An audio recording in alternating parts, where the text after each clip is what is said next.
Я приветствую вас, дорогие друзья, уважаемые гости и подписчики моего канала. Всем большое спасибо за то, что следите этим вечером и в эту среду на Старый Новый год за нашими разговорами с Костем Бондаренко. Традиционными и такими, я считаю, важными, потому что прям острые темы сегодня будем поднимать. Константин Петрович, приветствую вас. Здравствуйте. Да, здравствуйте, здравствуйте. Ну и поздравляю с тем, что новый 2026 год уже полностью вошел в свои права. Уже по всем, и по юлианскому, и по григорианскому календарях он уже наступил. Ну подождите, еще китайский. Ну, китайский это мы еще пока не в сфере влияния Китая. Но лошадь-то еще, как говорится, к водопою не подошла, а уже такие события. Да, друзья, всех с праздником, со Старым Новым годом, конечно же.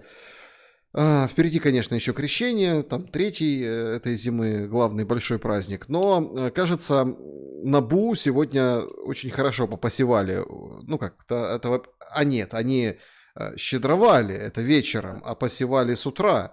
Ну, сегодня с утра сообщили о подозрении, значит, посевали таки подозрениями. Юлия Тимошенко, это, конечно, топ-тема украинской политики, и даже, знаете, даже как-то затмила Федорова министра, Шмыгаля такие переназначили на Минэнерго. В общем, обо всем по порядку, все обсудим, поговорим, конечно, о Трампе, об Иране, дают 24 часа до бомбежек Ирана Трампом, там уже сообщения, эвакуация британских войск из баз, американских войск из баз. В общем, интересно. Вот то, что сейчас закручивается, Зеленский пытается войти в канву, ну и параллельным делом начинает послабление. Говорит, комендантский час отменю. Представляете? Надо было разбить всю энергетику, чтобы комендантский час отрегулировать или каким-то образом скорректировать. Друзья, мы в прямом эфире, все как всегда. QR-код, который видите возле меня, возможность на экране написать свой вопрос, никого не дожидаясь. А так сессия ответов на вопросы в конце. Традиционно. Всех приглашаю на канал Костя Бондаренко. У него есть отдельные эфиры прямые с ответами на вопросы. Конечно же, его видео следите и за Костем Бондаренко в телеграм-канале. Подписывайтесь здесь и поставьте, пожалуйста, лайк. Это очень важно. Ну и вопросы оставляйте заблаговременно в сообществе YouTube, в клубе зрителей Шелеста и в чате трансляции, но уже не заблаговременно, а вживую. Но это будет в самом конце, поэтому досмотрите видео обязательно до конца. Неважно, в прямом эфире или в записи. В общем, опрос вот такой. Значит, что означает подозрение Юлии, ну или Юлии Тимошенко? Варианты ответов. Зеленский готовится к выборам. США бьют по Зеленскому, разрушая его систему голосования. То есть власть конкретно берут в свои руки. Неизбежный процесс, то есть американцы теперь будут рулить голосами депутатов. Следующий вариант. Это грязная подстава и месть силовиков. Уже все вспоминали, что за Малюка голосовали, да и какая пламенная речь. Все помнят летняя речь Юлии Тимошенко по поводу НАБУ. Ну, когда сначала им вернули, сначала забрали полномочия, а потом вернули какие-то полномочия независимости. И четвертый вариант – это все отвлечение внимания для грязных делишек, которые еще не закончили. Варианты разные, не взаимоисключающие, но какой бы вы выбрали, Константин Петрович? Ну, смотрите, опять же, тут я, наверное, выбрал бы некий промежуточный. Что стоит за делом Юлии Тимошенко? Если вы слышали запись, в том, что эта запись реальная, я, например, не сомневаюсь, там ключевой вопрос. Вот Юлия Тимошенко говорит не о том, чтобы переманить человека, депутата в свою фракцию, заставить его выйти из фракции. Речь идет о голосовании, о том, как должен голосовать человек. Юлия Тимошенко затеяла игру, согласно которой она как бы всячески стимулирует, чтобы депутаты голосовали за отставки от тех или иных должностных лиц, условно говоря, за отставку Федорова с поста вице-премьера, за отставку Шмыгаля, за отставку кого еще, Малюка и так далее. Но чтобы не отдавали свои голоса за назначение. Вот. То есть такой себе возникает хаос. Вот. То есть людей отправляют в отставку, но не назначают новых. Это уже не единожды Батьківщина и Тимошенко прокручивали. Фактически сейчас в условиях, которые сформировались после ухода Ермака, отставки Ермака, Тимошенко решила, что почему бы не попробовать сыграть золотую акцию, чтобы к ней приходили и договаривались, причем достаточно, скажем так, результативно договаривались для нее, с ее точки зрения, по тому или иному назначению, чтобы без нее ни одно назначение не прошло. И тут, зная, что Тимошенко готовит такую операцию в стенах Верховной Рады, возбудилась еще одна группа. Вот. Если Тимошенко рассчитывала, что таким образом она вызовет на диалог Зеленского, то она не учла, что есть еще одна фактически политическая группа, которую я называю представителями глобального интернационала, глобалистского интернационала в Украине. К этой группе я отношу Пинчука, Фиалу, Соросят, там, вот этих антикоррупционеров Шабунина, и в том числе НАБУ. НАБУ и САП, которые тоже выполняют определенные уже и политические функции, начиная с лета прошлого года. Вот, они поняли, что от них очень многое в стране зависит. И, соответственно, Тимошенко не рассчитывала, что у этой группы есть свои политические интересы, в частности, связанные с назначением министром обороны Михаила Федорова. Вот. Они очень хотят, они давно уже ждали, когда Михаил Федоров станет тем человеком, который осваивает оборонные потоки. Это осенью они очень активно его продвигали вместо Свериденко на пост премьер-министра. Об этом писали очень многие, как раз, что Федорова толкают. Вот, и создавали ему там определенный имидж в своих средствах массовой информации положительный. Вот, потом они ухватились за возможность поставить его министром обороны. И мне понравилась фраза, я не помню, кто ее сказал, что если Резников зарабатывал на яйцах, Умеров на амуниции, вот, то Федоров будет зарабатывать на беспилотниках, вот, или создавать схемы. Вот. Так вот, вот эта группа, которую я назвал уже, они более года, даже, наверное, полтора, они активно пытались окучивать Укроборонпром, они активно пытались продвигать свои интересы в оборонной промышленности, они активно пытались именно освоить именно этот рынок. И Федоров им крайне необходим. А тут Юлия Тимошенко путает карты. Понятное дело, НАБУ была дана команда ФАС, вот, чтобы убрать Тимошенко фактически с дороги.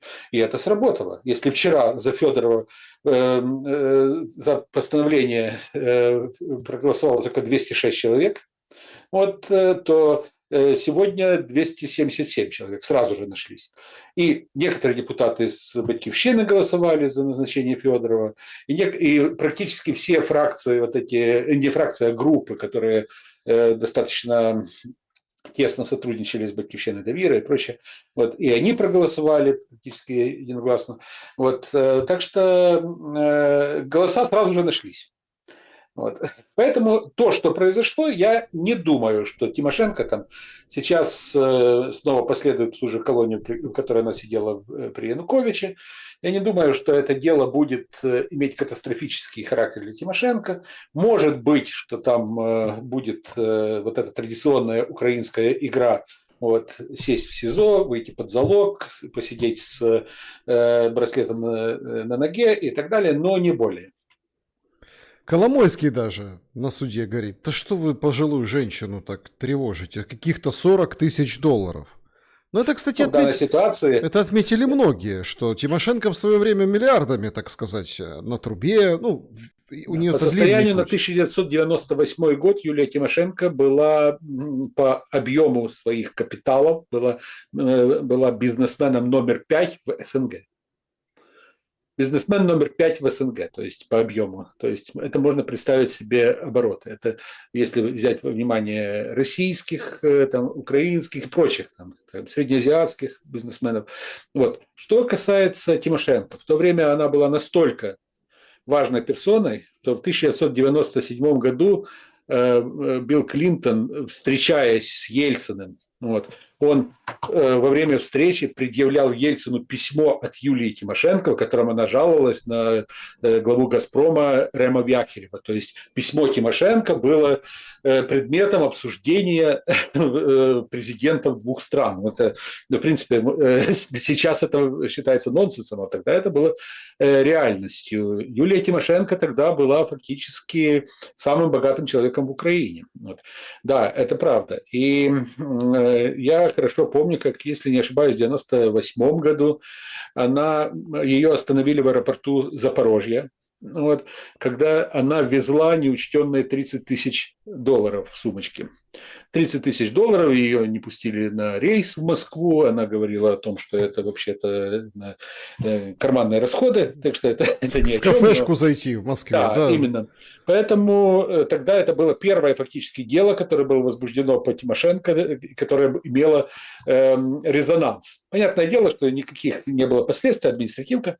Вот, но сейчас, понятное дело, $40 тысяч это ни о чем с точки зрения Юлии Владимировны. Вы, Константин Петрович, страшный человек. Почему? У вас хорошая память. Это да. Понимаете, в чем дело? Потому что все сейчас что вспоминают? Коляску на Майдане. Все вспоминают Юля Яценюка. Все там, мало кто даже трубу вспоминает, консорциумы вот эти, которые не состоявшиеся. Я еще помню, как баскетбольную команду Бобринца переименовывали, команду «Новатор» переименовывали в «Юлия Новатор». Там, где она баллотировалась. Нет, правда, конечно, все вспоминают год Тигра, да, это было, уже, если 26-й, в общем, прошлый год Тигра, а еще минус 12 лет, да, то есть, Тигрюля, вот это все вспоминали кампанию вот эту яркую, там, Юля Косоносить и все остальное. Но тут возникает другой момент. Только ленивый не обратил внимания, что, Константин Петрович, давайте откровенно, отминусовываются персонажи, фигуры. Ровно те люди, которых мы видели в каких-то рейтингах или каких-то встречах, там в Америку кто-то поехал, кто-то с кем-то там как бы трет, или кто-то с кем-то, вот это вот все.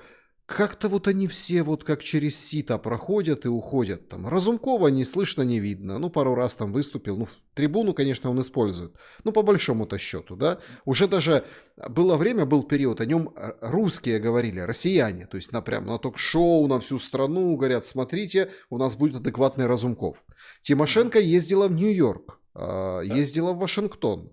У нее там тоже, говорят, очень серьезные связи. Вот, пожалуйста. Залужный... тоже отминусован, понимаете, в выбраковке. Охота, все такое, присмотрелись. Дальше, по рейтингам имеется в виду, по поддержке. Дальше. Выходит, например, вот есть такой тоже замечательный... Буданов мы с вами обсуждали в прошлый раз, потому что было назначение. Это ваша позиция, что его тоже ради минусовки конкретно вот приблизили, да, потому что на него сейчас вешают все. Там энергетику, короче, все. И за все отвечает Буданов. Но даже вот дошло до того, что Притула совсем же вот-вот на Громадском говорит: этот проклятый Миндич, он мне снится, я прихожу к бизнесменам, говорю, дайте на дроны, дайте на мой фонд. Они ему говорят, пойди у Миндича возьми деньги. И говорит, каждая собака мне так отвечает, как вообще волонтерством заниматься? Ничего страшного, вот сегодня президент Зеленский, волонтер, Притула, причем и то, и другое я беру в кавычки, они встречаются и как бы о чем-то труд. Тут вряд ли должность Притуле будет. Короче, идет какая-то очень какая-то специфическая, но читаемая стратегия Зеленского. Раскройте ее, пожалуйста. Я начну с Притулы. Вы знаете, один из телеграм-каналов, которые работают на офис президента, буквально 2 месяца назад, еще или 1,5 месяца назад, писали о гении Ермака. Какой великий Ермак, как Ермак там решает вопросы. Сегодня они дают информацию про встречу Зеленского с Притулой. И говорят, а еще совсем недавно, когда один человек решал судьбу страны, такая встреча была невозможна. Так что, поэтому у нас большой прогресс после отставки Ермака. Демократичная вы наша. Мы вас очень любим в глубине души. Конечно.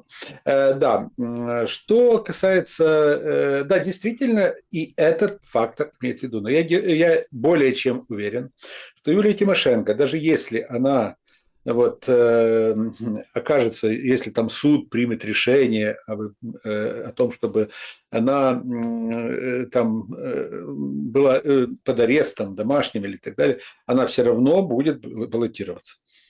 Вы же понимаете, что до тех пор, пока она не осуждена, она имеет право баллотироваться. У Юлии Тимошенко есть свой электорат, есть свое ядро. Она один из немногих политиков, у которых есть ядерный электорат, есть своя сеть, есть свои люди, которые будут за нее грызть глотку. Их все меньше и меньше, их не так много. Вот. Их не больше 4% именно ядерного электората. Но при этом на нее пытались сделать ставку некоторые аграрные бароны в последнее время. Вот, и она вела достаточно успешные переговоры. Дело в том, что Юлия Тимошенко, если она не будет принимать участие в выборах, ее электорат распределится между Залужным, в первую очередь. Второе, это она уйдет немного, но все-таки уйдут к Порошенко. Вот. Это таким будет распределение голосов. Я уже говорил, что у Буданова голоса уйдут преимущественно в меньшей степени к Залужному, больше к Белецкому. То, что он не будет принимать участие. Для Зеленского вариант первый – это снять с дистанции Залужного и во второй тур попытаться выйти с Белецким. И тогда сыграть игру.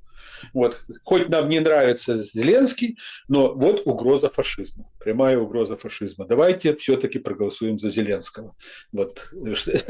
Потому что Белецкий еще хуже. Это первый вариант. Второй вариант – это Зеленский не идет, вот, идет Залужный. Тогда действительно надо Залужному расчистить дорогу, для того, чтобы там и Тимошенко не путалась под ногами и прочее. Одним словом, пока что такие расчеты тоже идут. Но я не думаю, что нынешняя ситуация с Тимошенко, это уже игра на президентские выборы. Да, от Украины требуют, неформально требуют за февраль принять закон о выборах, который единожды будет применен. Выборы в экспресс-режиме за месяц, за 30 дней провести выборы.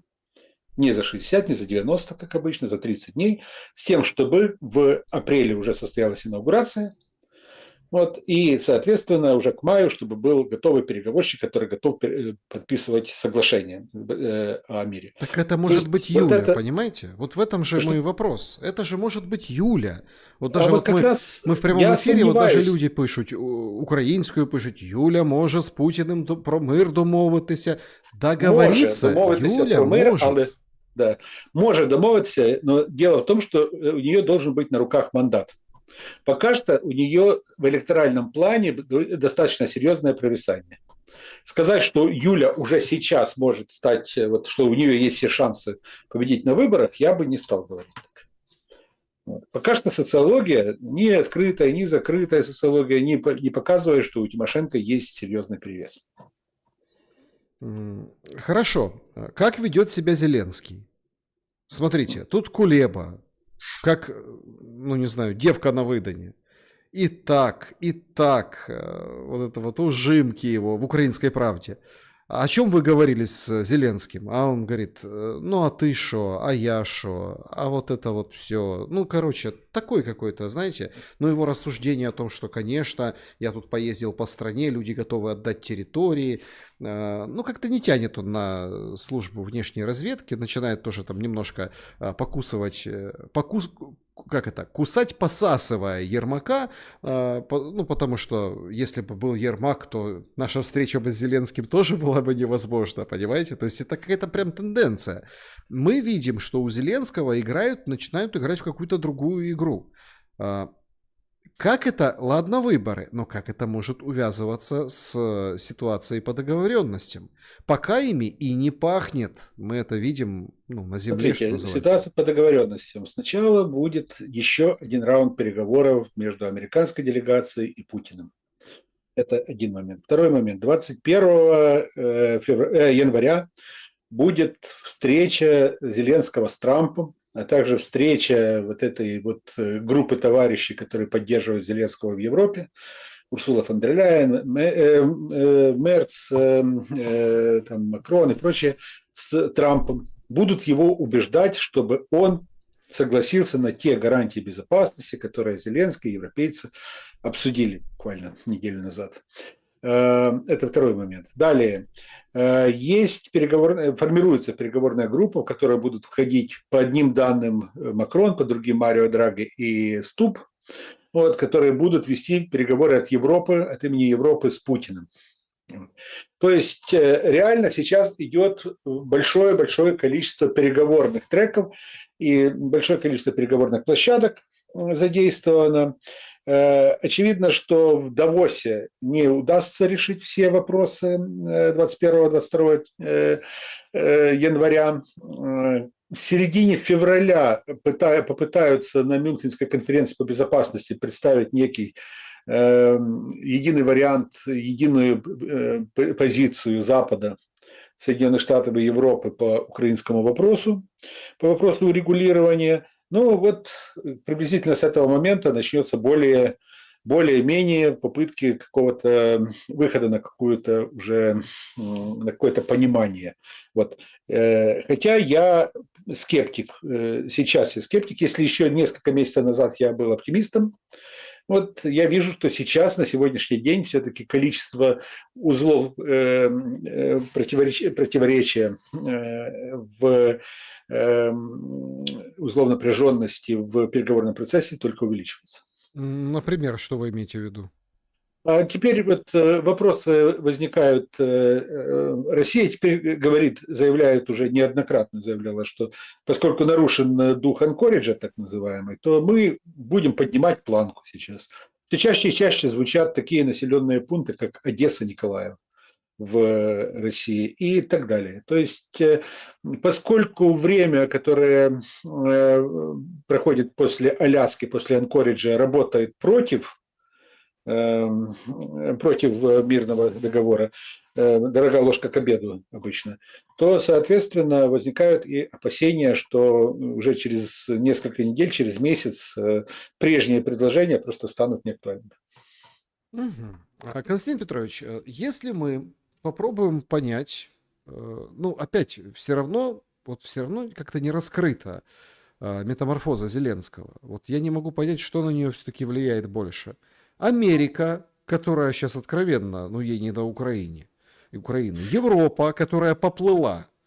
Ну, мы-то с вами как бы в режиме разговора, в режиме там такой, давайте так, легкой, ну, имеется в виду, публицистики, да, публицистической такой аналитики, в таком режиме простом.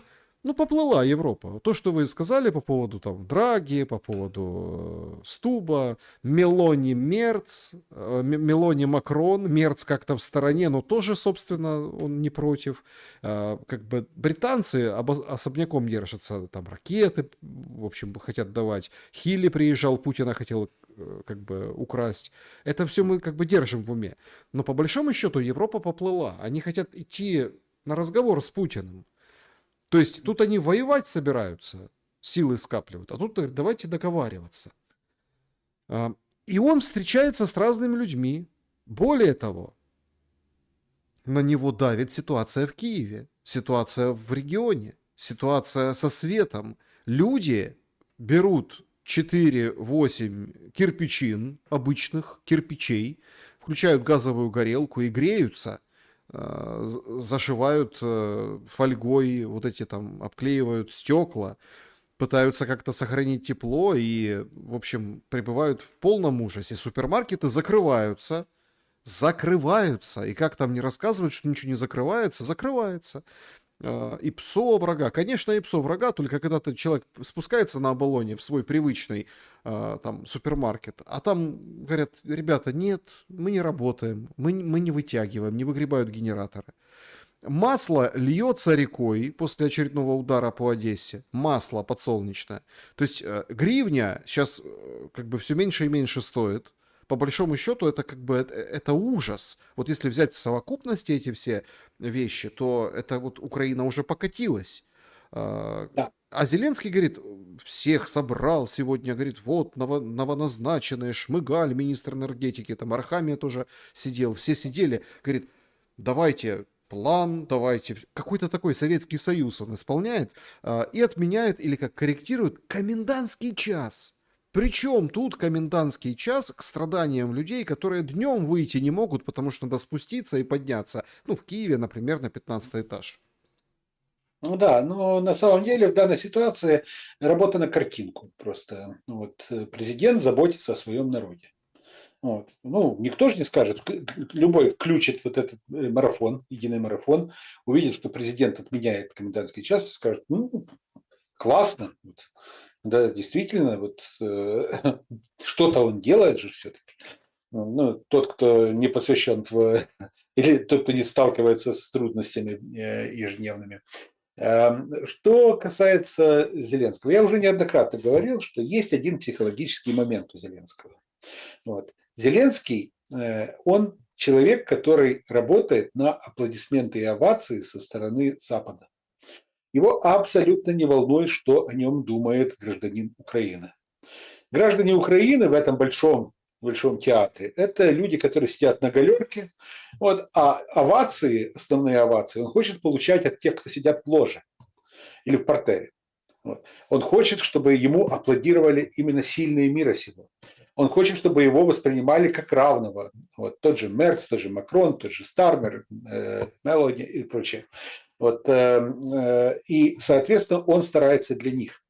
Они ему говорят, гуд, Вальдемар, гуд, давай еще больше, еще усиль мобилизационные процессы, усиль еще больше давление на инакомыслящих и так далее. Вот надо показать какую-то реальные вопросы, связанные с победой, покажи какую-то победу. Вот. И он старается для них. Его мнение собственных граждан абсолютно не волнует. Никуда они не денутся, так он считает. Никуда они не денутся. Поэтому холод, разрушенная энергетическая система, падающая гривна, ухудшение экономических показателей – это все то, что он считает, что граждане Украины должны стойко переносить все тяготы и лишения. Вот, то есть это его мнение. В Европе, да, в Европе существует некоторое замешательство. Европа, когда давала щедрые обещания Зеленскому относительно того, что мы поддержим, мы дадим денег, вот, они рассчитывали на два фактора. Первый фактор – это российские замороженные деньги, вот, что они возьмут эти деньги, а не получается их взять.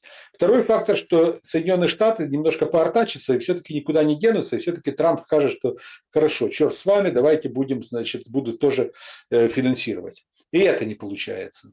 Вот. Поэтому они понимают, что либо придется отказываться от своих обещаний, либо же придется идти на какие-то договоренности с Путиным, либо же придется очень, скажем так, с бледным видом предстать перед своими же избирателями. Они же налогоплательщики. Так что в Европе, кажется, только 3 супердержавы, супергосударства сегодня выступают за продолжение любой ценой, продолжение войны, никаких переговоров. Это 3 супергосударства – Литва, Латвия, Эстония. Эти, По да, крайней эти мере, могут. заявление министра иностранных дел Литвы достаточно красноречиво, что вот мы единогласно и все вместе, весь Евросоюз принимал решение относительно противостояния с Россией, относительно санкций против России, и мы единогласно должны принимать решение об отмене, а не сепаратно, заявлял он. Константин Петрович, мы еще вернемся в Украину и поговорим. Ну, смотрите, это ведь никак не преодолеешь. Вот в том-то и катастрофическая ситуация в Украине, в том-то и выглядит Украина как поле чудес в стране дураков, понимаете? Что в дураках все люди, которые 8-10 градусов дома в квартире, там пытаются как-то там сохранить это тепло, как-то вот там в шапках спят, горячую воду, спасибо, газ там, если, ну, где газифицировано, где возможно подключить газ, газ есть, какие-то баллончики покупают, что-то как-то пытаются выжить.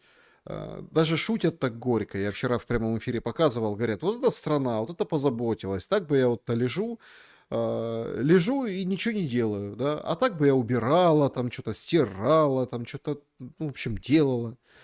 Я вот хотел бы вот стратегию понять, как вы ее видите. Тут ходят там эти слухи по темным квартирам Киева, и они, вот люди просто пытаются рассуждать. И я, кстати, их поддерживаю в этом.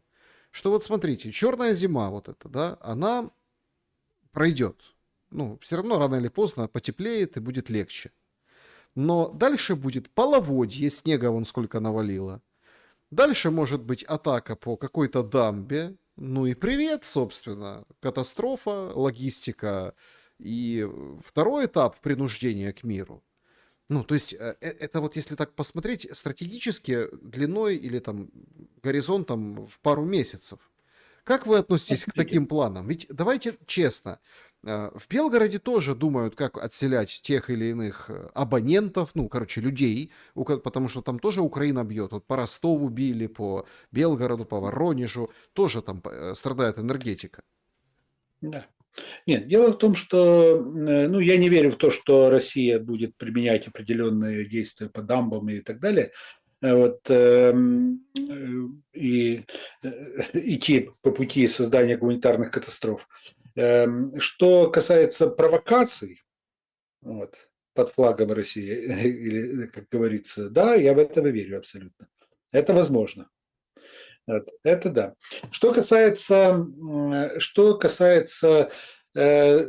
ситуации. Ну, смотрите, очень многие говорят, а почему народ не выходит, там, не требует там чего-то. А как? Для любой акции необходима организующая сила. Этих организующих сил сегодня в Украине нет. Нету тех, кто может взять на себя лидерские задачи, лидерские функции, кто может повести за собой. Оппозиции в Украине нет.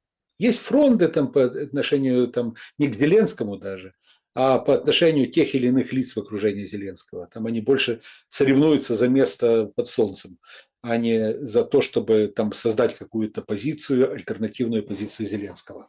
Вот. Критикуют, покусывают Зеленского, но это не оппозиция. Нету сегодня тех, кто мог бы повести за собой. Когда мне говорят, что а вот как ты относишься к одному, к другому, к третьему лицу, который сегодня находится на территории России, да никак не нахожусь, их нет. Это нули. Вот. Павлины, которые надувают там эти там щеки и пытаются сказать, что они вот там являются реальными вот лидерами общественного мнения в Украине, что они могут взять на себя функции организующие, не могут. Нету. При всем уважении там, к определенным лицам, они на сегодняшний день пенсионеры. Все. Их время ушло. И даже если завтра будет мир, они вряд ли будут играть какую-то роль в Украине. Новых лиц тоже как бы нету. Вот. Поэтому я очень пессимистичен по отношению к тому, что будет в Украине. Народ сам по себе выходить не будет. То есть какой-нибудь Иван Иванович, которому стало холодно, который не захотел терпеть, если он выйдет на улицу с антиправительственными или там, антипрезидентскими лозунгами, вот, он в лучшем случае из холодной квартиры пересядет в такую же холодную камеру на Лукьяновке. Ну и плюс, конечно, по поводу этих выходов, ну вот перекрывали дорогу, все их осудили, причем те, которые против власти, те, которые за власть.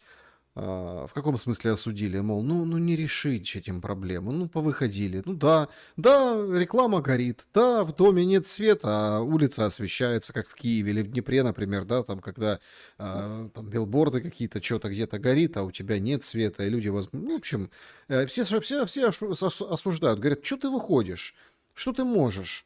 Ну так прямо и говорят. Ремонтники этого быстрее не приедут. Но человеку нужно куда-то выплеснуть этот протест, выплеснуть вот эти все свои мысли. Они выплескивают в соцсети считывают, мониторят. И вы знаете, это ведь все на самом деле, вот если так туда отбросить наш разговор к началу, да? Ведь Тимошенко. Ну, Тимошенко ж предали. Ну, это ж Да. предательство. Сегодня демонстративно ушла из ее фракции там буймистер, да, депутат. Мол, ох, там преследуют, я ухожу, нельзя, коррупция, вот это все. То есть кто-то подослал конкретного депутата. Тимошенко в форме. Не надо там вот это Тимошенко. Она в форме. Она, когда говорит о деньгах, она шепотом говорит. Понимаете? Это она понимает, что происходит. Смотрите, у Юлии Тимошенко обычно все разговоры о деньгах вели люди, там, 3-4 человека. 3-4-5 человек, там, их все знали, с ними все вели разговоры относительно того, сколько стоит, например, место в списке, сколько стоит там переход в ее фракцию, сколько стоит там голосование результативное. То есть все это вели другие люди. Они же занимались и там передачей денег. Сама Тимошенко была на определенном недосягаемом уровне, она лидер. Это не барское это дело, условно. Она только отдавала указания. Очевидно, что в данной ситуации мы имели дело с чем? Что кто-то из депутатов ее фракции подошел и сказал: Юлия Владимировна, я тут договорилась или договорился с кем-то там из народных депутатов из другой фракции, они готовы там действовать по схеме, которую мы тут приняли, но они хотят гарантии лично от вас. Они мне не верят, говорят, что вот нам скажет Юля, значит, и, соответственно, кто-то подвел человека, который начал говорить с Тимошенко о конкретных делах. И в этот момент тот, кто подвел его, просто записывал этот разговор. Кто это был? Ну, знаете, там пишут разные, там, я не знаю. Я не буду говорить, это буймистер, не буймистер, то есть это я не знаю.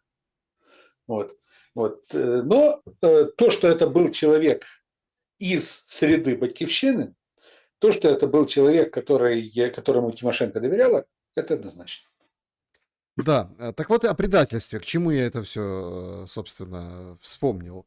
Ну, вообще, чтобы там штрих-пунктирную линию поставить, в общем, буймистер, да, я упомянул, а называют того, который вот на разговоре, да, голос изменен, это Кузьминых из «Слуги народа». И вот там вот это... Ну, вообще, если честно, чтобы вообще уже перейти дальше по темам нашего разговора, ну, вообще хорошо там у них в Батькивщине. Слушайте, и платят наперед. Ну, нормально, чего. Но нет, я бы не сказал, что хорошо, потому что в прежние времена фигурировали совершенно другие расценки. Поэтому я думаю, что кризис ударил по Батькивщине. Но вы не верите в то, что, условно, на самом деле, тоже лютая конспирология, но очень интересная, что на самом деле Тимошенко подголосовывала власти за деньги, депутатам давала по десятке, а сама оставляла себе разницу, которую получала от Ермака, от офиса президента и от, ну, условно, слуг. А зачем, если у Тимошенко были совершенно другие договоренности, источники и другие контакты? Вот я не думаю, что Ермак обращался к Тимошенко или Тимошенко имела какие-то контакты с Ермаком. Может, я ошибаюсь, но, по-моему, она абсолютно способна вести собственную игру. Так вот о предательстве. Все-таки мы так немножко отклонились, вернулись опять к Тимошенко. Но это красная линия. Друзья, проголосуйте в вопросе, да, что вы думаете по поводу того, что случилось с Тимошенко, что означает ее подозрение.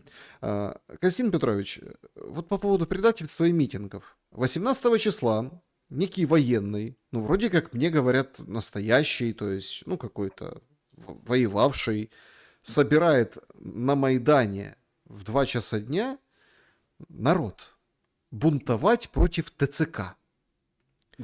Смотрите, я как бы, ну, да и вы со многим встречались, да? Особенно как бы проявлений вот этой власти. Они там и до были тоже разные, специфические, и кидалы, и, ну, эти просто такое, квинтэссенция всех этих черт. У меня сразу было предположение, что, ну, понятно, всех, кто придет, всех на карандашик, а потом поодиночке, так сказать, разберут вот этот протест против ТЦК. Но сейчас каким-то другим ветром задуло.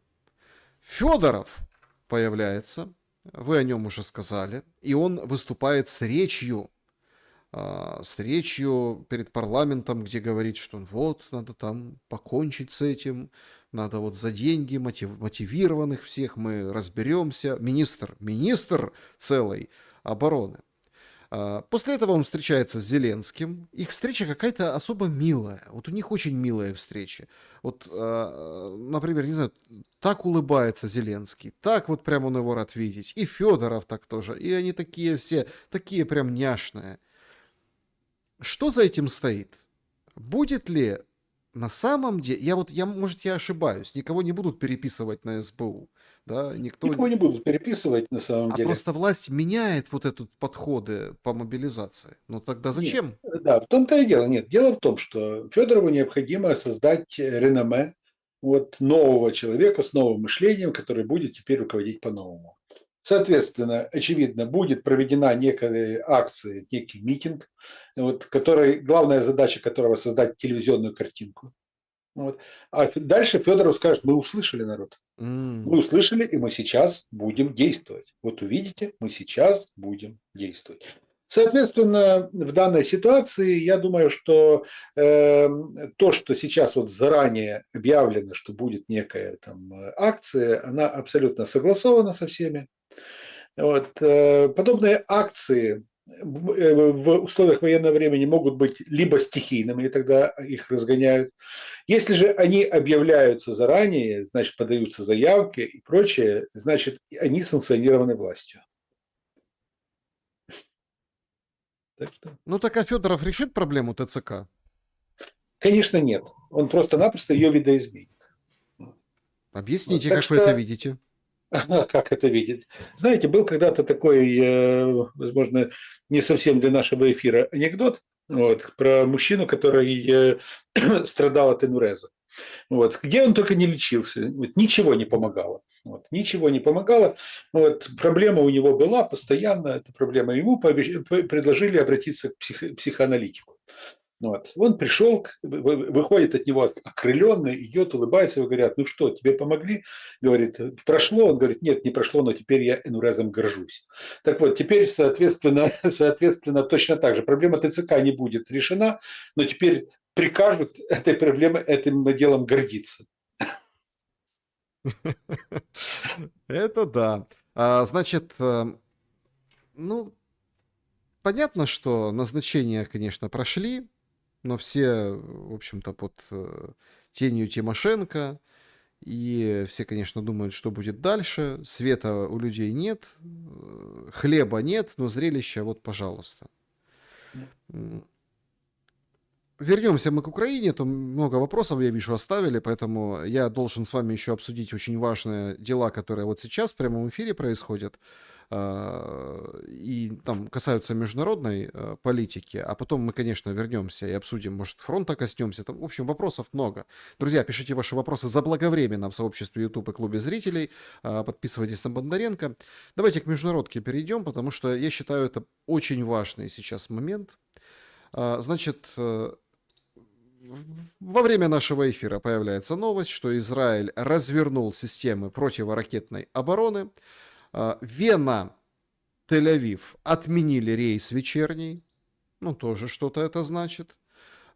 Конечно, все сейчас, Рейтерс пишет, 24 часа в течение этого времени начнется. Что-то такое начнется.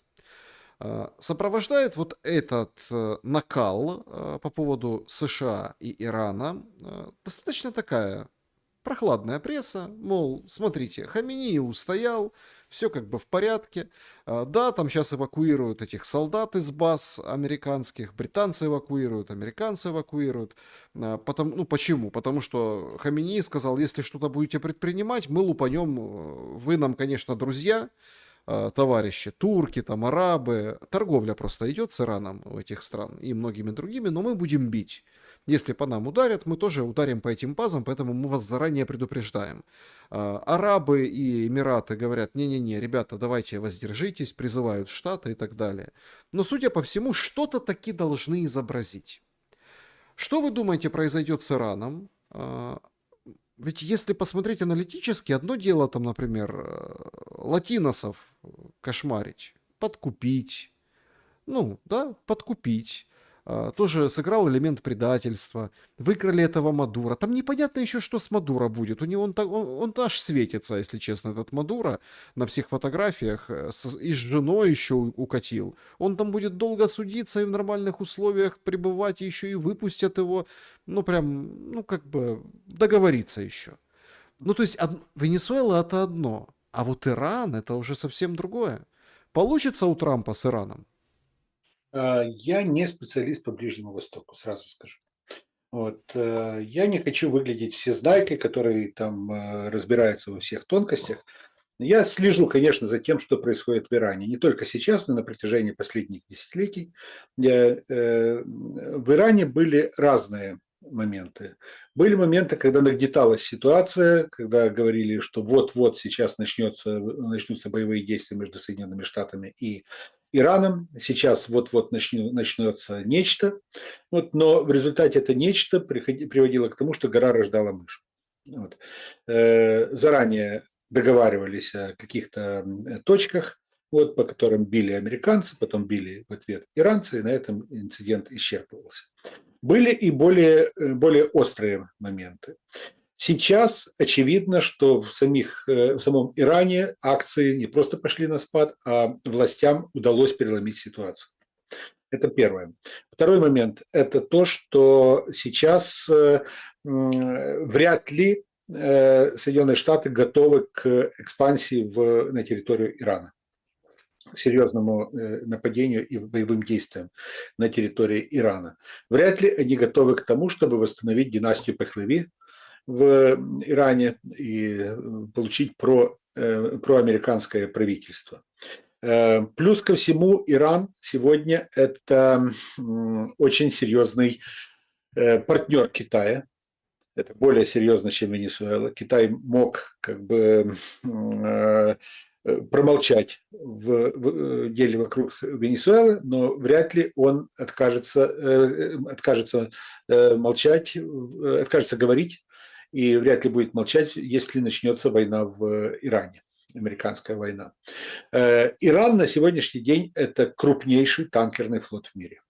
Крупнейший танкерный флот в мире, и это один из основных поставщиков нефти в Китае. Это важный момент. События в Иране – это уже подсчитано не мной, но эксперты, энергетики говорят о том, что если начинается война в Иране, цена нефти подскакивает автоматически приблизительно к $300 за баррель. Вот. И это тоже невыгодно тем же Соединенным Штатам. Поэтому очевидно, что может быть определенная напряженность, могут быть определенные действия, но вряд ли это будет какой-то затяжной конфликт. Повторюсь, что это мое личное мнение. Я не являюсь специалистом в ближневосточной или иранской проблематике. Просто тут понятное дело, что сейчас это, ну, как номер один тема вообще в мире. 24 часа, действительно, да, гора может родить мышь. Иран это не та страна, это не как Венесуэла. Ну, условно, возьмут какого-нибудь там, привезут, поставят шаха. Или, например, там зам аятоллы выйдет и скажет: да-да-да, давайте договариваться, и все там будут ходить, и не-не-не, Иран будет воевать. То есть они будут бить по Израилю, они будут бить по базам. У них все нормально с оружием, у них там, понятно, есть... Но это все-таки ближе они там. К России они ближе, да, там, к ядерным разработкам они, ну, вот вплотную приблизились. То есть Иран это другая страна. Китай может, наверное, стерпеть Венесуэлу, но Иран уже терпеть, это будет больно, все это понимают экономически. Именно. Поэтому тут очень интересный клубок закручивается. Но у меня возникает другой вопрос. А что это вот, что вот это тут Венесуэла, Иран? А что с Гренландией происходит? Нет, я понимаю, что там Иран настолько крутая тема, что даже Зеленский пишет на фарси, что даже МИД пишет на фарси. Ну, подождите, а чё они про Гренландию ничего не пишут? Написали бы что-нибудь на датском о том, что у нас гарантии безопасности, мы вам... Смотрите, норвежцы... Вот сегодня сообщила там пресса, это, кстати, такая, она, это очень интересно на самом деле, открываешь себя во время новых событий, новую прессу. И вот норвежская пресса написала, что 2 человека из армии Норвегии отправились в Гренландию, чтобы помочь готовить оборону в случае американского вторжения. Ну, на самом деле подготовить там действенную оборону будет достаточно сложно, учитывая количество населения в Гренландии и объемы самой Гренландии. Вот, что площадь самой Гренландии. Что касается как раз Соединенных Штатов, там два момента. Первый – это арктические программы, в которых заинтересованы Соединенные Штаты. Второе – это использование Гренландии как большой военной базы, там, или большого количества военных баз. Там есть американская военная база, но Соединенные Штаты хотят полностью контролировать Гренландию по нескольким причинам. Контроль над Гренландией – это обеспечение определенных правил игры на море, особенно относительно подводных лодок, в первую очередь российских. Второй момент – это возможность для установки новых систем противовоздушной обороны для того, чтобы сбивать ракеты, вот как раз над Гренландией. То есть все эти моменты Соединенные Штаты предусматривают для того, чтобы якобы усилить свою собственную безопасность, а также усилить свое положение в Арктике. Вот это эти моменты. Ну, плюс ко всему Гренландия, Соединенные Штаты смотрят на Гренландию как часть западного полушария, а значит доктрина Монро, а значит вот, мы здесь хозяева. Это все наше.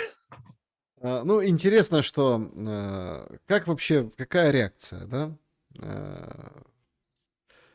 Медведев, да, пишет. Французский петух прокукарекал, что если пострадает суверенитет Дании, последствия будут беспрецедентными. О, что они сделают? Похитят президента? Нанесут ядерный удар по США? Конечно нет, они просто обделаются, отдадут Гренландию. И это станет отличным европейским прецедентом. Грубовато, но по сути как бы спорить сложно. Белый дом же в свою очередь умопомрачительную картинку публикует. Значит, куда идешь, гренландец? И там налево пойдешь в Америка, Белый дом, красивое солнечное небо, собачки с упряжками.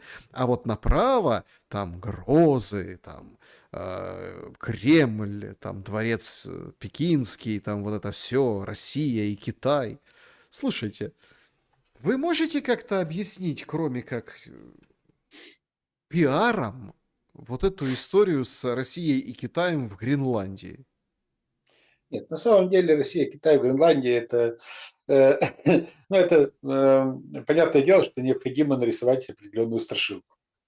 Вот. Поэтому в данной ситуации это не более чем действительно создание определенных фобий и обоснование того, зачем американцам нужна Гренландия. Вот это единственное. А что касается ситуации казуса Гренландии, он может стать одним из важнейших элементов вот той системы, которая может привести, система международных отношений, которая может привести к разрушению системы НАТО. Дело в том, что создалась ситуация, при которой основной враг с территориальными претензиями к государству-члену НАТО находится не вне Организации Североатлантического договора, а внутри. Угу. То есть Соединенные Штаты, как член НАТО, имеют территориальные претензии к Дании, как члену НАТО. Вопрос, как действовать, как применять 5-ю статью Устава НАТО, действует ли НАТО в таких условиях и прочее. Поэтому я думаю, что это может стать определенным шагом к разрушению НАТО. Да, значит, ну, смотрите, приходят такие тоже, это вот во время нашего эфира, буквально 5 минут назад, распространили, собственно, киевские паблики, Ну, тоже ведь, понимаете, катастрофа ведь не имеет границ. Сейчас, ну, давайте попробую вот так вот вам, да, это все. Ну, хотя, в принципе, и так всем все понятно, да, что, кто из нас на самом деле, да, не видел этих, ну, как это, подъездов обычных, да, брежневок и хрущевок. Но, в общем-то, тем не менее. Значит,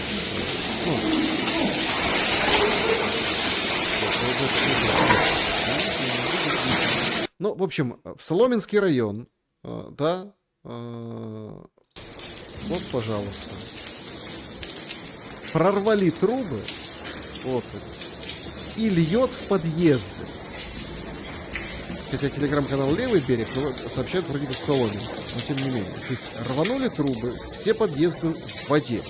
Мороз идет, понятно, отопления нет. Ужас, что происходит. Ровно так же, с другого ракурса, люди пытаются как-то это сделать. Кто может помочь, собственно, да? Помочь могут коммунальники. Коммунальщики. Коммунальщикам Кличко пообещал сверху там премии, потому что время сейчас тяжелое. Но некому приезжать. Нет людей. Все чем-то заняты. И у людей просто подъезд полностью, да, вот полностью все в воде. Сейчас это все замерзнет. Понятно, там, конечно, солькой присыпят, но это катастрофа уже жить потом в этом подъезде, который вот часами, ну, в общем, вот... Согласен, да. Вы вот рассказываете, дело в том, что у меня у самого квартира в Соломенском районе, поэтому я с ужасом, конечно же, читаю эти же новости, фактически. Вот. Что касается ситуации, понятное дело, что эту ситуацию мы еще будем расхлебывать долго и долго. Вот. То, что Может она сейчас... привести к требованию завершения войны? Опять же, а кто будет требовать? Люди. Это опять же упирается в то, что люди боятся выйти на улицы. У них нет организатора, нету той силы, которая организовала бы их, которая нету того человека, который бы сказал бы, там, берите теплые вещи, зонтики, там, кофе, чай, хорошее настроение и выходите там 22:30 на Майдан. Нет. Вот. Ну не скажите, но они же все равно это все видят, чувствуют. Ну Я вот понимаю, вождя не доставало. вы же... Так Поэтому, подождите, так поэтому можно... все, Нет, вся оппозиционность сводится к кухонной оппозиции. взяли все, зашли на страницу в Инстаграме или где там, ну, Зеленского, и написали. Только так, системненько, каждый день. Они поплывут. Там сидит какой-то... Вы думаете, сам Зеленский читает эту страницу? Он сам ее ведет? Вот. Там сидит там какой-нибудь Вася, задача которого вытирать просто все неудобные комментарии оперативно. Ну, опять-таки, точно так же можно переключиться на всяких вот этих говорящих голов, всяких вот этих прихлебателей. Просто... Вы понимаете, на самом деле всех... Нет, опять же, вот, система построена таким образом, что она, в принципе, глуха к нуждам граждан. Они просто не слышат, они автоматически отключают все то, что идет снизу. Они знают, что никто не будет выходить на улицу. Принцип Заряна-Шкиряка. Вот, повоняют, забудут, как сказал. Так, он по другому Неужели поводу. Нельзя ничего сделать? Ну, Константин Петрович, ну давайте... Я не знаю. Вот в том-то и дело. У меня иногда опускаются руки. Поэтому я говорю, что я пессимист. Когда мне говорят, что народ сейчас восстанет, вот, для любого восстания необходим лидер. Я не вижу этого лидера. Любой, кто сейчас выйдет на улицу, будет объявлен агентом Путина, агентом ФСБ. Сразу же найдут в его телефоне, там, значит, что ему сбросили вот эту задачу организовать людей, сбросили из ФСБ, вот, и так далее. И там найдут переписку обязательно, там, которую тут же состряпают на коленке, инструкции и все прочее, и будут доказывать вот, службу безопасности Украины, почему увеличили на 10 тысяч человек. Почему сейчас руководство службы безопасности взяли в основном представителей Альфа и представителей контрразведки.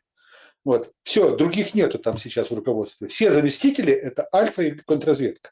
Альфа теперь центр А.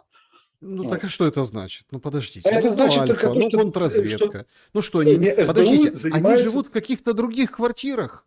Нет, в том-то и дело. Нет, они не то, что живут в других квартирах. Те, которые сегодня являются руководителем СБУ и его замами, вот, особенно замами, вот, там, извините, пожалуйста, среди замов такие отморозки, которые сначала стреляют, потом думают, как было с Киреевым покойным. Да, друзья, значит, давайте подведем итоги голосования, перейдем к вашим вопросам. Я сразу хочу, как говорится, у нас так говорили в детстве, извентиляюсь сразу. Все вопросы не зайдут в эфир, очень их много в сообществе YouTube, конечно, клуб зрителей и чат трансляции должны подключить. Но давайте пытаться в режиме Блиц. Опрос. Что означает подозрение Юлии? Вот такие варианты, вот такие итоги. 7% грязная подстава, месть силовиков. Ну, за малюка. Самолюка! Вот. Звучит как тост за отставку. Значит, 17% США бьют по Зеленскому. Таким образом, дело не в Тимошенко. Дело просто в том, что нельзя покупать голоса. Хозяин у Рады меняется. Вот. 34%. Зеленский готовится к выборам. Ну, понятно, да, конкурент, Юля, вообще не на кого глянуть. Всех замазали в коррупции, всем все пришили и так далее. Ну и 42% это просто отвлечение внимания для каких-то грязных дел. Константин Петрович, большинство считают, что нас отвлекают. Так от чего? Ну, вы понимаете, я не исключаю, что возможно, что нас и отвлекают от чего-то важного, но я свою версию уже высказал в самом начале. Порошенко. Тут, смотрите, выходят и говорят, я, конечно, так смеялся, значит, Порошенко согласился финансировать Залужного. Но ровно вчера он выходит и говорит, никаких выборов, только армия, МОВА и, в общем-то, НАТО и ЕС. Погоди, это он как бы типа согласился, а денег давать не хочет? Жадный такой? Или в чем вопрос? Что это он против выборов?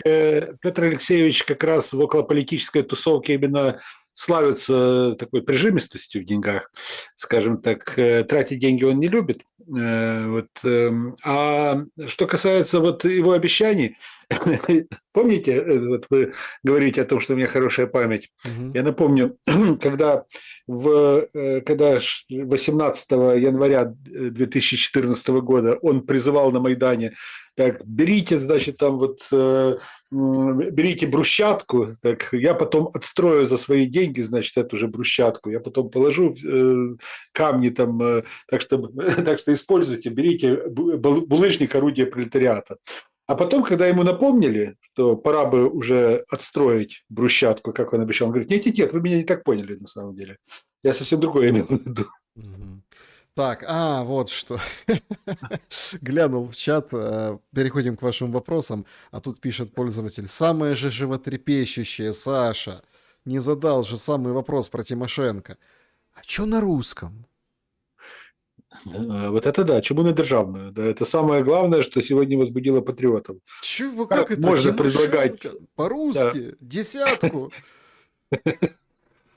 Когда-то Микола Кулиш, украинский драматург, шутил, что украинизация победит только тогда, когда проститутки в Екатеринославе будут предлагать себя на украинском языке. Да уж, скабрезные шуточки пожаловали от классиков. Поехали, вопросы сообщества. Или нет, давайте, наверное, сначала с клуба зрителей начнем. Так, ага.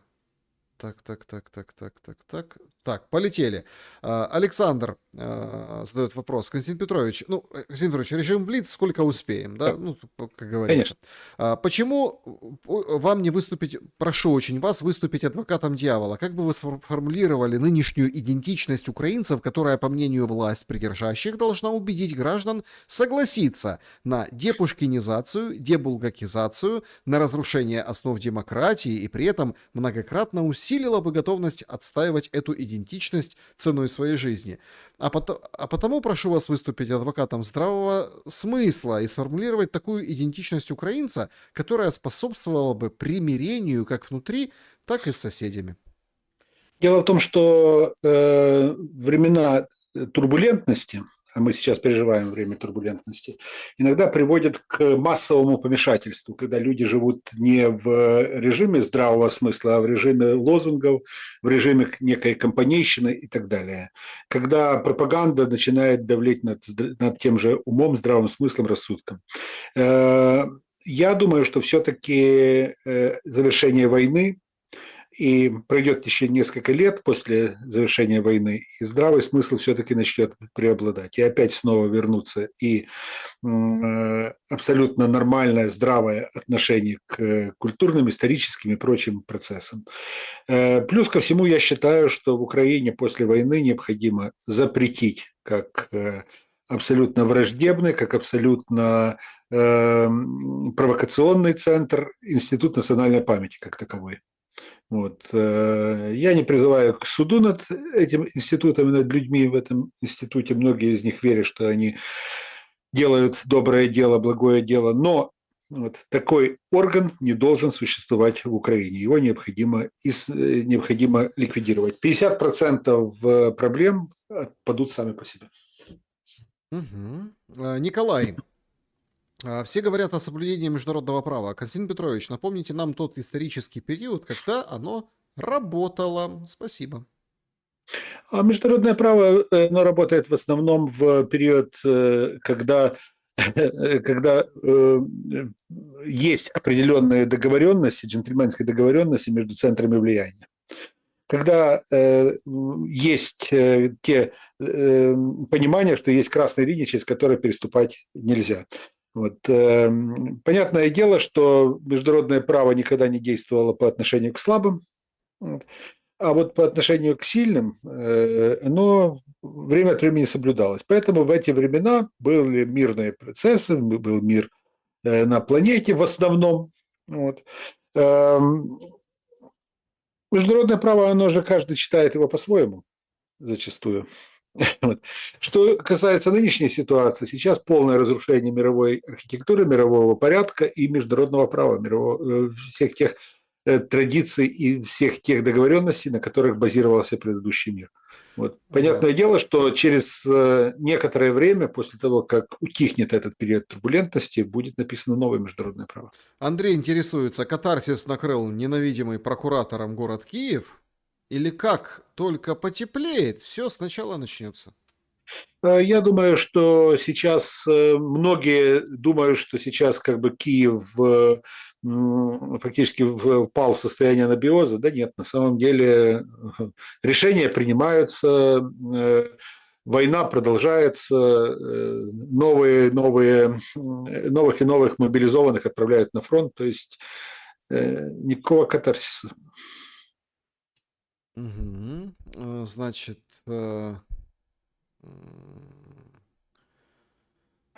здравствуйте, Саша Кость Петрович. Большая просьба к уважаемому Костю Петровичу, чтобы он продолжил выпускать видео у себя на канале о тайных мировых сообществах. Уже когда-то был хороший выпуск про масонов. Хочется, чтобы Кость Петрович рассказал про другие подобные организации. И еще просьба объяснить разницу между суннитами и шиитами. Большое спасибо за труд. Всего наилучшего. Значит, спасибо большое. Я прочитал целый ряд лекций в рамках клуба «Антиберидиум». Есть такой клуб. Вот, и, соответственно, в публичный доступ было выложено только, кажется, одна или две моих лекции, которые были про масонов, которые касались масонов. Там было значительно большее количество. Ну, в основном я для членов клуба это делал по их просьбе. Вот. А что касается суннитов и шиитов, это давняя вражда между разными ответвлениями в исламе. Вот. Сунниты, которые являются последователями сунны, то есть учения, вот, это большинство представителей ислама. Шииты – это последователи, если не ошибаюсь, зятя Мухаммеда Шии, вот, которые считают, что имамами и священниками могут быть только люди из потомки пророка Мухаммеда, вот, потомки Шии. Между ними было немало столкновений в прошлом, сейчас существуют серьезные противоречия. Вот. Но в целом это два основных ответвления в исламе. Есть и другие, вот, которые считаются сектами. Можно очень долго говорить, можно об этом целую лекцию посвятить, в чем отличие между суннитами и шиитами. Но основные я сказал. Мгм. Так, значит, следующий вопрос. Их на самом деле огромное количество. Извините, если там повторяются какие-то или где-то что-то мы проговорили в течение эфира. А, Константин Петрович, хочу услышать ваше мнение об историке, Александр пишет, Виталии Дрибныце и его канале Vox Veritatis. Он приводит очень много фактов об истории Украины, которые ломают немного мою картинку мира. Честно, вот я уже неоднократно слышал про этого историка, мне уже задавали этот вопрос, и я слышал и критику в его адрес, слышал и положительные отзывы, но я лично не знаком с его творчеством, так что извините, вот я найду время, обязательно знакомлюсь с тем, о чем он говорит. Я уже заинтересовался этим. Да, прямо интересно. Да. Значит, у меня два вопроса, Андрей пишет. Значит, как вы считаете, сегодняшний день есть предпосылки, что СВО совсем скоро может завершиться, и власть Зеленского может рухнуть в ближайшее время? Если так, то в этом случае кто продолжит управление кораблем под названием Украина, и принесет ли смена власти мир, или все останется как есть, конфликт будет продолжаться до военной капитуляции? Спасибо за эфир. Власть Зеленского может рухнуть в любой момент, все мы смертные, все мы, значит, ходим под Богом. Вот, поэтому никто не застрахован от того, что там Зеленский вдруг там станет мишенью для российского оружия. Согласно Конституции, в случае, если президент постигнет определенные фатальная участь, то, соответственно, его полномочия переходят к Верховной Раде Украины. Вот. Исполняющим обязанности президента становится спикер Верховной Рады. В данной ситуации Стефанчук. Поэтому говорить о том, что если там физически что-то случается с президентом, то сразу же все автоматически поменяется, это нонсенс. Вот. Что касается того, что там так называемое СВО закончится в ближайшее время, ну, это вопрос только к одному человеку. Вот, и этот человек находится в Кремле. Я пока что не вижу таких предпосылок. Мгм. Так, значит, следующий вопрос. Вы уже прижились в Австрии. А какие условия должны сложиться в Украине, чтобы вы, многие люди, которые разъехались, захотели вернуться? И главное, зачем? Зачем? Потому что там моя родина, в Украине, вот там мои родные, там мои как раз там все то, что меня связывает, то, что формировалось на протяжении полувека. Вот. Что касается Австрии, я всегда здесь чувствую себя все-таки в гостях. Вот, хорошая страна, я люблю Австрию, я подолгу и много жил в Австрии еще до войны. Вот, это страна, в которой мне действительно комфортно, но я чувствую себя здесь гостем. Вот, я благодарен за это гостеприимство, которое демонстрируют австрийцы. Я, зная консервативность австрийцев, я понимаю, что я никогда не стану для них своим полностью, что я никогда не стану австрийцем. Подождите, а что вы имеете в виду? Это вы что? Это вы на что намекаете? Нет, есть определенные... Это на то, что вы, как это, бунтарь? Это на то, Нет, что нет, вы не так консервативны? Нет. Дело в том, что австрийцы – это достаточно консервативное общество в том плане, что они четко включают систему свой-чужой. Они мило улыбаются, они мило общаются, но они чудесно разделяют вот эту вот грань, проводят грань. Вот это мы, вот австрийцы, а это вот люди, которые приехали и живут здесь как гости.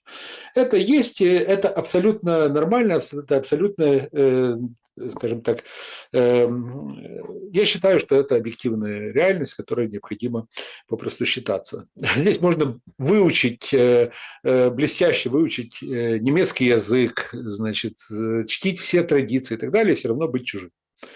Вот. Ну, такая вот есть особенность. Вот. Что касается условий, при которых я вернусь, ну, понятное дело, что есть санкции, есть дела, которые там против меня заведены. Вот. Понятное дело, что ехать только для того, чтобы на границе получить наручники на руки, немножко, наверное, да, неправильно. Я не Саакашвили, я не Жан Бедель Бакаса. Так, значит, вы можете, Кость Петрович, назвать фамилии конкретно авторов книги «Украина не Россия»? Это стало уже общепринятой программой в сторону от России.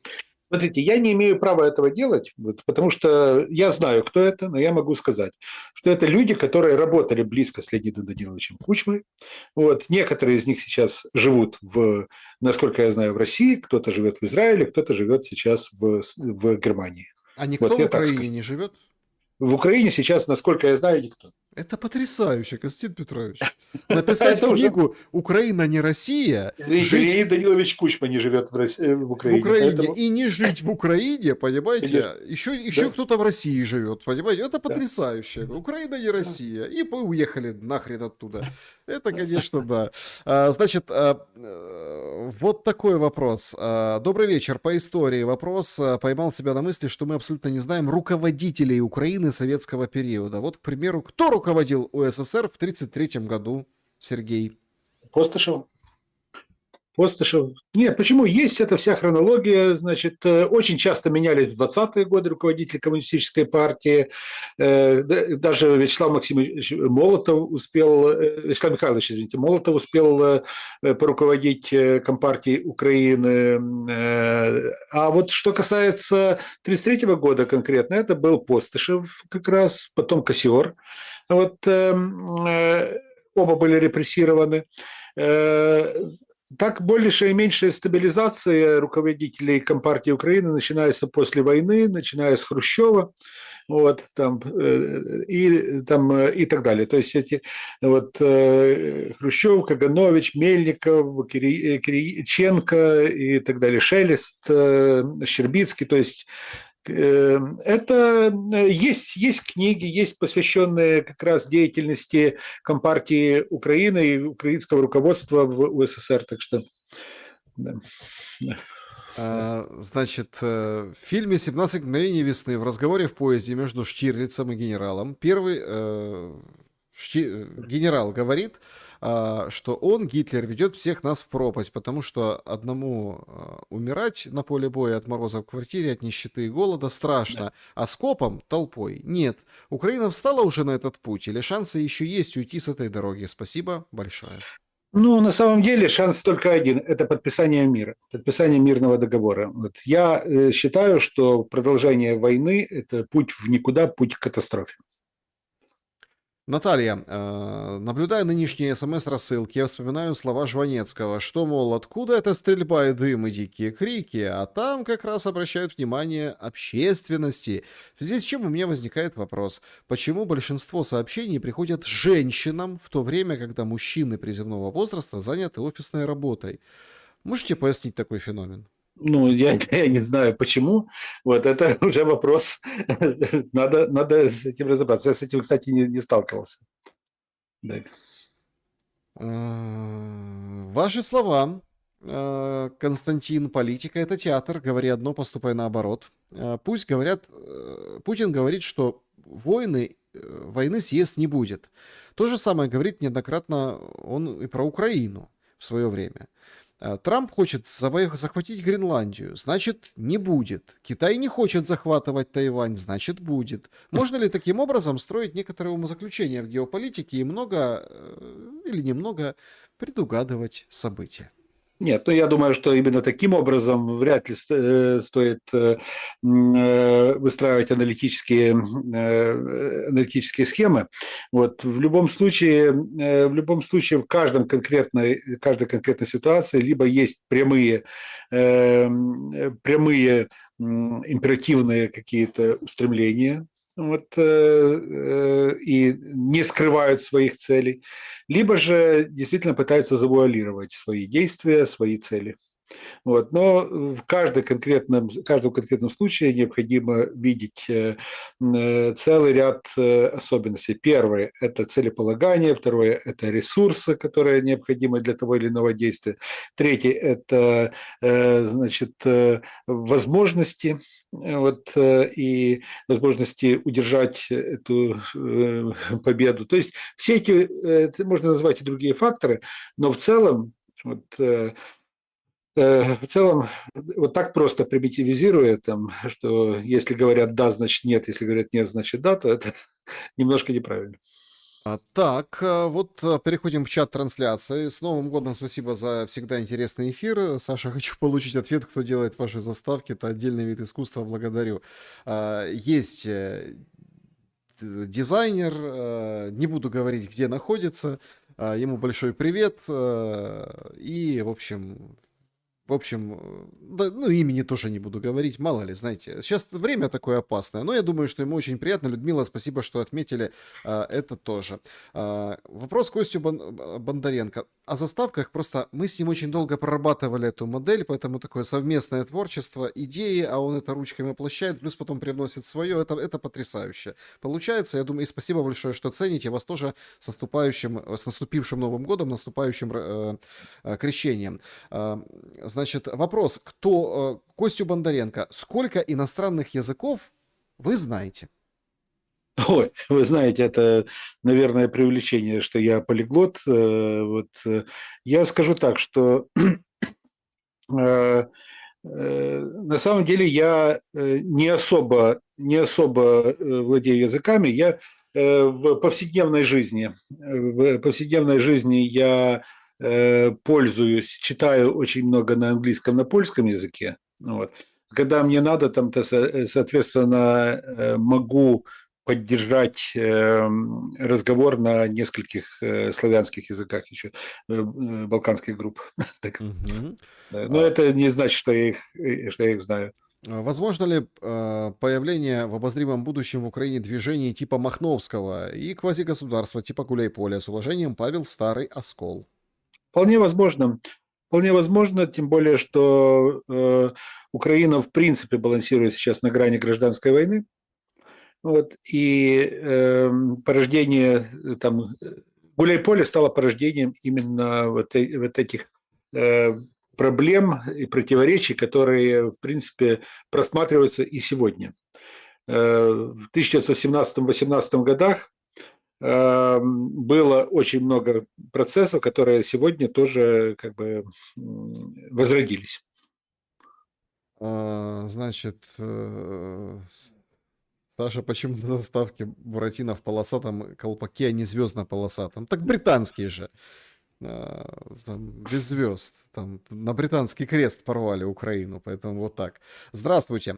Можете обозначить главную различительную черту между российским обществом и иранским? Почему в одном социуме полный штиль, а другое штормит десятилетия, хотя в обоих режимы тоталитарные? О, смотрите, дело в том, что это абсолютно разные по своей сути, по своей природе режимы. Вот, абсолютно разное построение государства, абсолютно разный менталитет, абсолютно разная основа, цивилизационная основа. Поэтому, ну и плюс ко всему и экономические показатели и прочее, они тоже абсолютно различны. Сравнивать, говорить, что вот два режима, которые там тоталитарных, я бы, кстати, не стал бы называть их тоталитарными, эти режимы, именно тоталитарными. Есть ярлыки, которые насаждаются. Но у нас что считают тоталитарным? У нас привыкли считать тоталитарным или недемократичным все то, что не является либеральным по Мгм. своей сути. Вот. Да, это не либеральные режимы. Хотя в сфере экономики Путин является либералом как раз. Именно в экономической сфере. Вот. А так, то, что в России сегодня, это скорее подпадает под обозначение под такое идеологическое обозначение, как социал-консерватизм. Это то, что мы наблюдаем в России. Иран – это совершенно другое направление. Это полусветское, полурелигиозное общество с очень серьезным именно светской компонентой. И там происходят определенные противоречия как раз по линии двух концепций вот, внутри страны. Нельзя сказать, что они либерально-консервативны. Нет, это разные оттенки просто консервативного. Наталья спрашивает, вы верите в чудо? Ну, вы знаете, наверное, каждый человек хочет верить в чудо, но я уже в том возрасте, когда я понимаю, что чудес не бывает. Бывает такое же, да? Да. Значит, продолжим. Видите, как чудес не бывает, и у меня там забарахлила камера. Ну так, а что делать? Это враги. Это все, да. Вопрос гостю. Кто будет следующий президент в Украине и вообще, будет ли он? Константин Ну, Петрович. как некая переходная фигура вполне возможно. Вот будет, но я думаю, что Украина в дальнейшем будет двигаться к изменению Конституции и к тому, чтобы в Конституции существенно ограничить права президента, избирать его в парламенте, либо же вообще отказаться от поста президента. Я не знаю, кто будет следующим президентом. Мгм. Так, значит, ну, поехали. Шелест, потомок Шелеста. Ой, ребята, конечно, потомок. Так всем и передайте. Соглашайтесь, не отказывайтесь. Конечно, тем более хороший все-таки был Шелест, на самом деле, из всех, скажем так, товарищей. Ну, СССР имеется в виду, да, руководители коммунистической партии. Что Константин может рассказать о планах Екатерины II и Потемкина, ныне врагов, о создании Южной Пальмиры, Российской империи Екатеринослава, ныне Днепра? Многое ли удалось реализовать? Сергей. Как раз дело в том, что они не стали зацикливаться именно на создании Южной Пальмиры в Екатеринославе. Вот начался процесс заселения тех территорий, которые были обретены Россией в ходе русско-турецкой войны 1778-82 года. Вот, и поэтому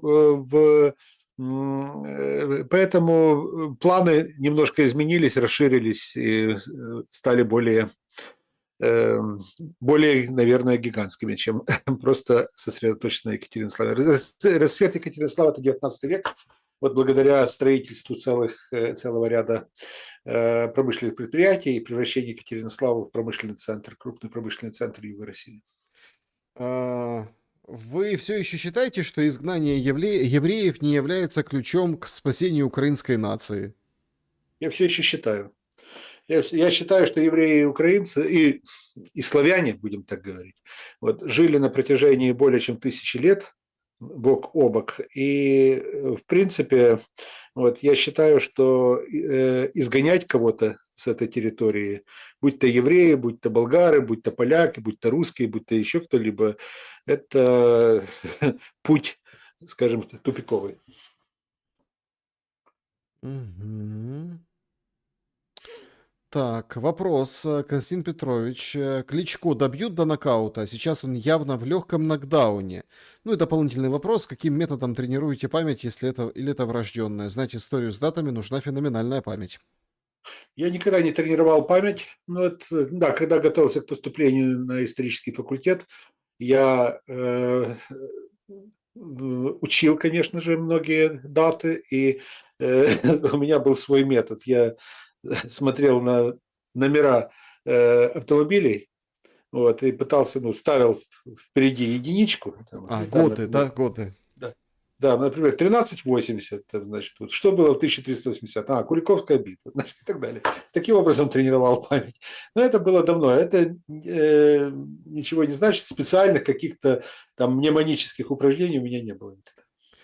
Почему не выпускают Шуфрича? А вот это, кстати, там загадочный момент. Как мне говорят, банки отказываются принимать залог, потому что Шуфрич находится под санкциями. Вот. Но там какая-то немножко темная ситуация, что-то там темнят люди, потому что те, кто вносят этот залог, вносит же не сам Шуфрич, вносят другие люди, они-то не под санкциями. Поэтому что-то там пытаются сейчас каким-то образом тормозить ситуацию с тем, чтобы выпустить Нестора Ивановича. Саша, Константин, благодарим вас. Значит, с праздником Святого Василия, поблагодарить за вашу позицию. Очень вам хотим. Спасибо большое вам, Олег. Спасибо, друзья, что поздравляете друг друга. Спасибо большое за то, что вот просто откликаетесь, да? Вот точку, чтобы поставить, да, вот что такого сказал Бондаренко, чтобы получить санкции? Алекс интересуется. Я ничего не говорил, я просто писал. Вот, санкции я получил за книгу о Зеленском, книга «Джокер». Так что вот уже она выдержала уже 3-е издание сейчас, фактически благополучно расходится, благополучно раскупается и на русском, и на английском языках. Вот сейчас вот уже закончен перевод на венгерский язык. Вот, и скоро появится. Так что Владимиру Александровичу не понравилась эта книга. Хотя я сомневаюсь, что он ее читал, но ему сказали о том, что эта книга достойна санкций для автора. Мне вот интересно, те люди, которые ее, так отрекомендовали Зеленскому, они ее читали вообще? А человек, который рекомендовал именно в таком виде, читал. Прям. Вот. Более того, что этот человек вот, из окружения Зеленского, там, причастный там, к строительным проектам и прочее, так что вот, он передал мне все, с чем он там не согласен. Вот. Причем именно каждый, кого я там описал в этой книге, потом, большинство из них, я не со всеми общался, но многие из тех, кто там это говорили, обо всех написал нормально, обо всех написал правду, а вот обо мне почему-то написал вот неправду. Говорили так. Так что каждому не понравилось, каждому конкретному персонажу. А в целом всем понравилось. Друзья, я так понимаю, знаете, есть такое, это мы учили там. Вот есть такое выражение, мне оно очень нравилось, да? По-украински часопис, да? Судя по всему, ваша книга, вот именно в прямом смысле этого слова, будет часописом, потому что ее дополнять и дополнять. Хотя вполне вероятно, что сильно толще она станет вряд ли. Все же таки надеемся. Нет, вы знаете, вот 3-е издание, оно дополнено достаточно. Я дополнил, потому что первые 2 издания, они закончились на ноябре 2024 года. Понятное дело, что я в 3-е издание, это уже май-июнь 2025 года, то есть были какие-то события. Но я подожду пока что, чтобы можно было окончательную главу написать. Будем надеяться, что все-таки будет. А потом будем заниматься, эпилогами, да? Эпилогами, да. И такими моментами. Кость Бондаренко был моим собеседником сегодня. Я благодарю за время, мысли и со Старым Новым годом. Со Старым Новым годом. Всех благ, всего самого-самого наилучшего. Друзья, берегите себя, добра и света. Увидимся обязательно через неделю, по средам, здесь, на канале. До скорого.